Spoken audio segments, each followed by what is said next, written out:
Hello, my name is Mohamad Faridi. I'm Iranian. I was born in city of Tehran into a devout Muslim family. In 1984, when I was born, the country of Iran and Iraq was in war. That was an 8-year long war days for our countries.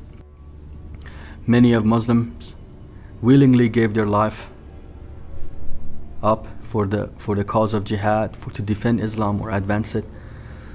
And my uncle, two of my cousin, they joined that war willingly and gave their lives up for the cause of Islam. My mom was a devout Muslim, and she mandated us to follow Islam and to fulfill the Sharia of Islam. Even though we speak Farsi in the country of Iran, we had to learn Arabic in order to speak to the God of Islam. That is the only language accepted by Allah, the God of Islam. And I went to mosque and to a lot of madrasas, to a lot of Quran classes to learn Arabic and to learn how to recite the Quran and how to memorize the verses, the passages, sometimes chapters of the Quran in order to pray to Allah. They told us a good Muslim, if he recites and memorizes the Quran, he would not burn in hell, because your brain, your body will have the eternal word of Allah in it, so it would not be burned in hell. So that's what I did. So I started memorizing a lot of the chapters. One day I was praying to Allah, and at the time of my prayer, when I was 7 and 8 years old, and I was praying in Arabic and reciting those prayers, but I did not understand what I was saying. So I went to my mom and asked her, "Mom, is this God, the God of Islam, would not speak Farsi? Does he understand Farsi? Can I speak to him in Farsi?" My mom said, you do not want to be tormented by Allah. You do not be tortured by Allah. A good Muslim only surrenders, only submits. So I went and from that moment on, I did not ask any more questions. I just put my blinder on and just followed Islam. And I washed myself every day, prayed 5 times a day before dawn till after dusk. I prayed 5 times a day to Allah and recite those prayers that I did not understand what I was saying, but out of fear, I just prayed and prayed. During the month of Ramadan, I fasted 30 days. You do not eat or drink during the whole day. That's again before dawn till after dusk. Sometimes during the summertime, it's about 14 hours long. It was hard, but we did it because as a Muslim, we do not know what is going to happen to us at the day of judgment. Allah will hold a scale, and in that scale, He put the good deeds on the right hand, the bad deeds on the left hand. And I tried with these rituals, I tried to score good deeds so that I have more good deeds, but I never knew how much of this would be enough.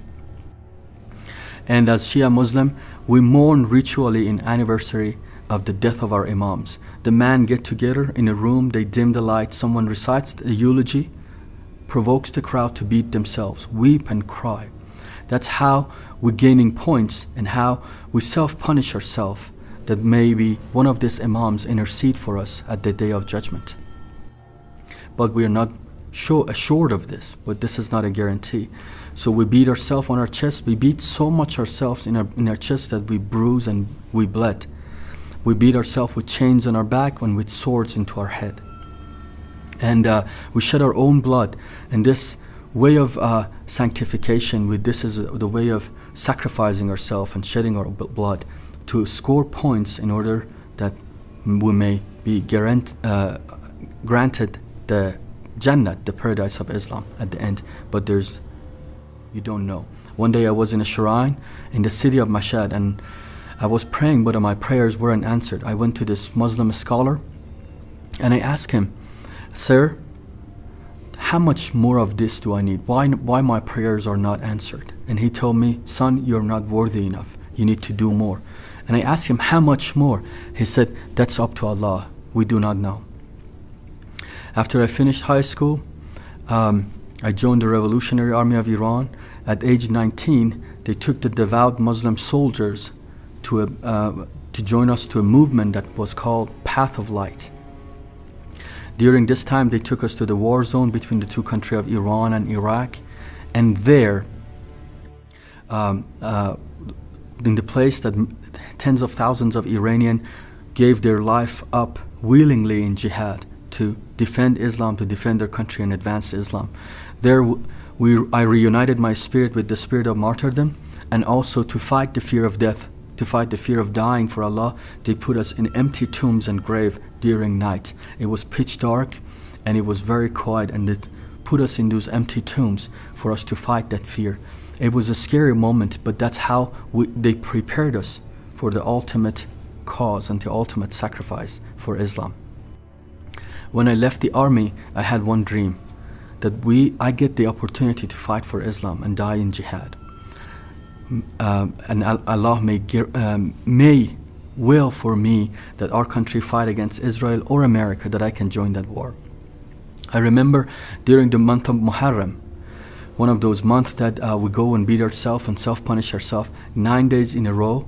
Every evening for 2 to 3 hours, I beat myself so much on my chest and on my back with chains that on the 10th day, I was so broken and I was so bruised that I could not get out and go beat myself more. And on the 10th day, I was ashamed of myself. I said, this is the least asked of me, and I cannot fulfill that. When I finished the Revolutionary Army with that dream, I was in a lot of despair, a lot of depression, and I was hopeless, and the only hope I had to die. I contemplated on suicide. I thought I'm going to get rid of myself, but I was afraid, because if as a Muslim you commit suicide, you end up in hell. I was living in hell in this world, and I thought to myself, if I kill myself, I will be in hell for eternity. And I was desperate. I was really desperate. And one day I called a friend of mine, and we grew up since age 6. Ironically, his name is Rasul, means the apostle.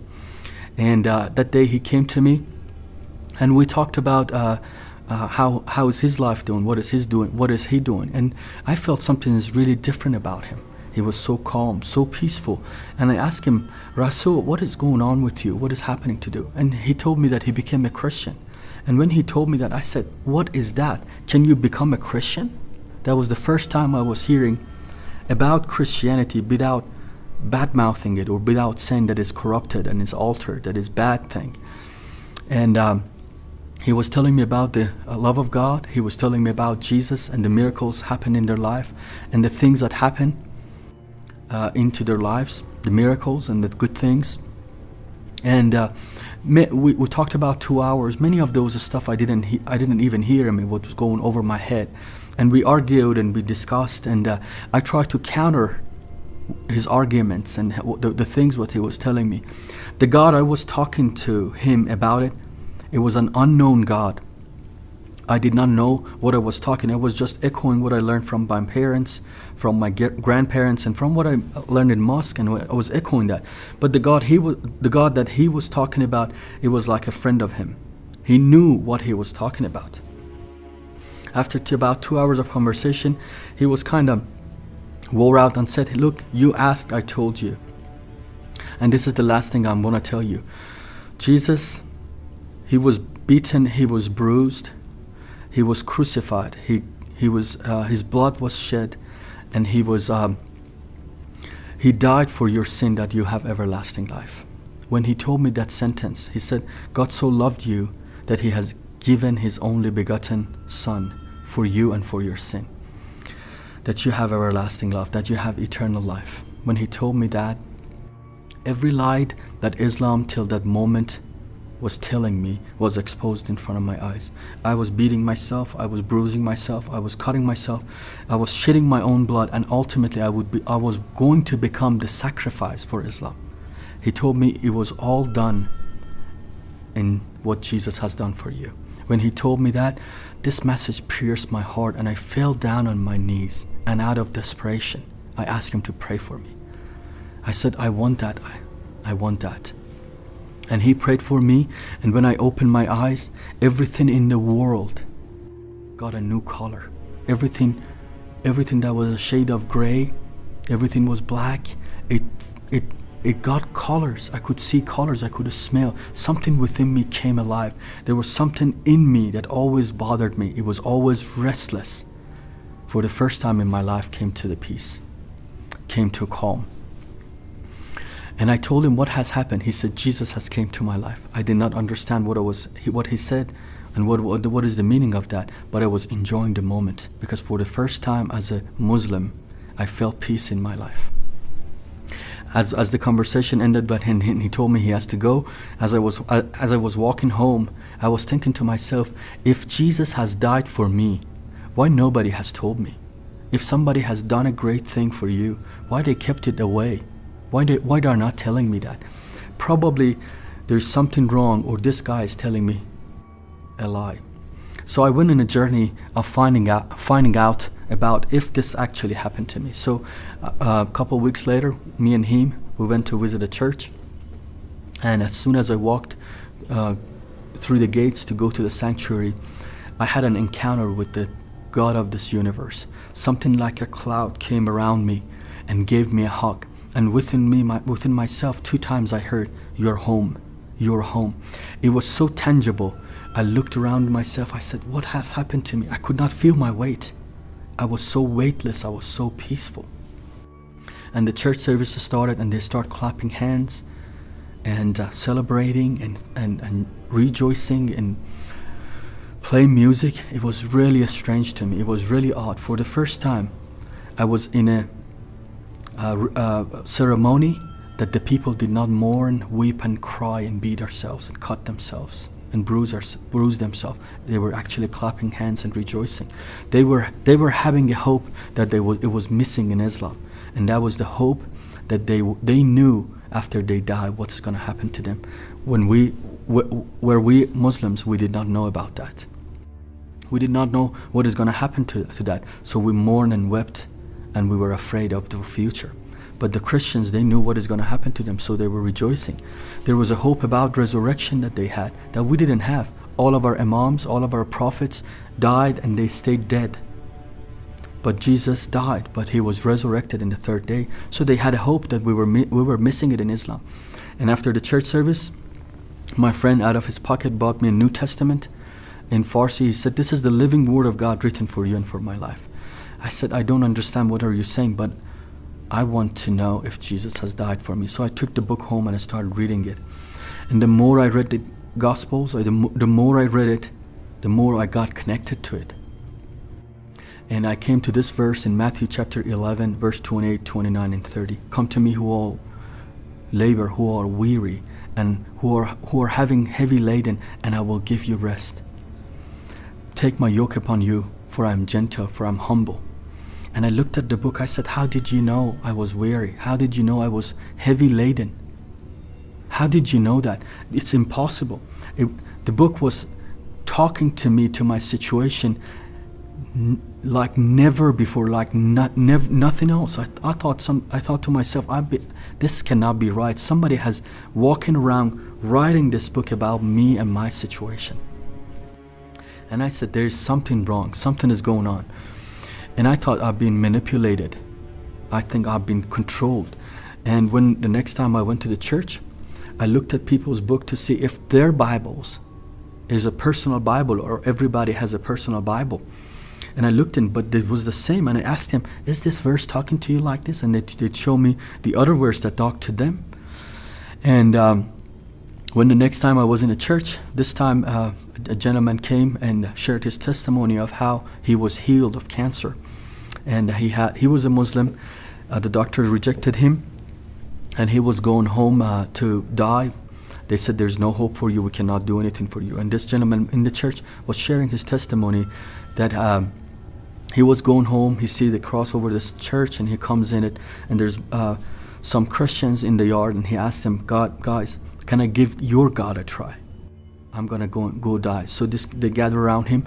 They lay hand on him, and as they pray, he sees a hand with a print of nail touch his neck. And he goes home. He's not dying. It's getting it better. So he goes to the doctor. And there, when they run a checkup for him, they say that you're totally cancer-free, and we have never seen such a thing, not like that. And as he is sharing this testimony in the church where I was in there, I thought to myself, I have read that in my Bible. You will lay hand on the sick and they shall recover. And I said, this is actually happening. This God, what he says, he's actually happening today. So that day, I came to a conclusion for my investigation, and for the second time, I gave my life to Jesus, and I said, I'm not looking no more for any other things. So I became a Christian, and I was excited about it. I was going home to tell my parents and my friends about it, but I committed a sin that is unforgivable in Islam, and that's the sin of shirk, the sin of apostasy. I tried to keep it quiet, but after a while my parents understood about it. My dad got really violent, kicked me out of the house, beat me and kicked me out of the house, and I was out of my house for 4 months. 2 times my life was threatened, once by my cousins. They realized I'm a Christian and they told me, you betrayed Islam and you will pay for it.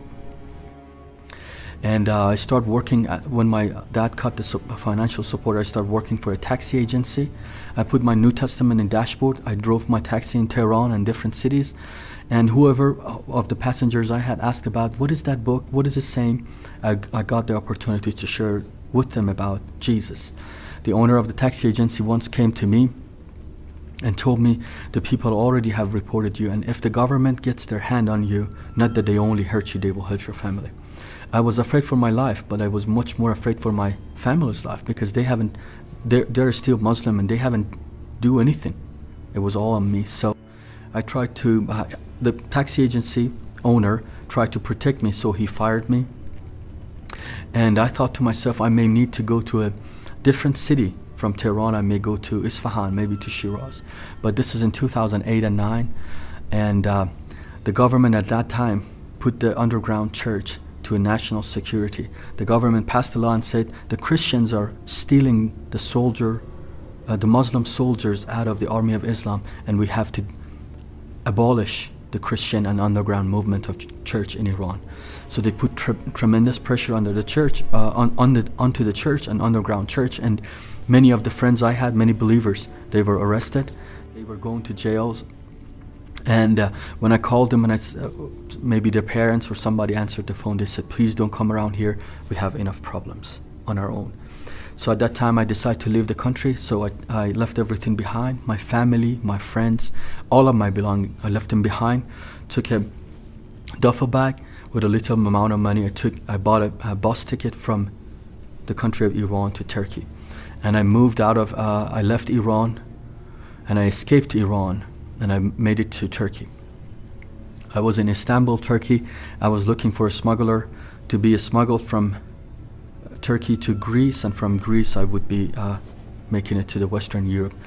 But that would cost a lot more than what I had in my pocket. And when I start looking for job opportunities, they told me you cannot work on the visa you have here. And I asked them, what should I do? They told me, just go back to Iran. And I told the people, I cannot go back to my country. My life is in danger. And they told me, if you're truthful about what you're saying, there's an office here that they can help you with the situation you're in. So I filed with the Commissioner of Refugees of the United Nations, and after 3 years of interrogations, they finally accepted my case and sent me to America. I landed here in June of 2012. I came to America not for better opportunity, not for make a better life, just for safety and for freedom. And here in America, I founded a ministry called Destination Ministry. And the purpose of our ministry is to help people like me that are converting, or they need to minister to Muslims, to reach out to Muslims that they come from the bondage of Islam and cross to the kingdom of light. So the purpose of our ministry is to help Americans, help the churches, help the brothers and sisters to love on Muslims and preach to them the only hope, the only good message of the gospel, that they can see the light. Thank you for watching. This was my life story. My name is Mohamad Faridi from Destination Ministries. God bless you.